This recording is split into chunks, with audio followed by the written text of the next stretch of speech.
This year's second annual men's retreat was really outstanding.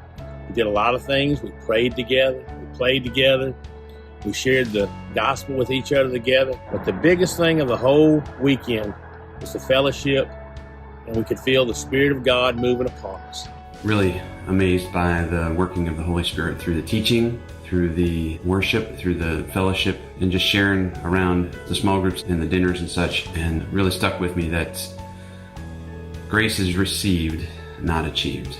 The speaker, Brad Good, just laid out a very powerful and practical set of messages and teachings that left us with the roadmap of how to go back and put this into your life with your wife, your kids, your work. I've never been a Christian that really struggles with feeling like he has to work for his salvation.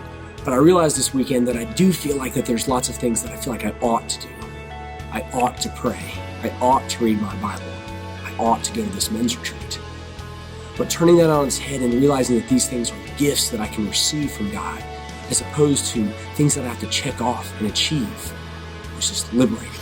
I went on the men's retreat this past weekend. I've gone 2 years in a row, showed up late both times, highly stressed, and have found that both times they brought me down to the place where I want to be and how I want to live my life and how I want Jesus to be at the center of it.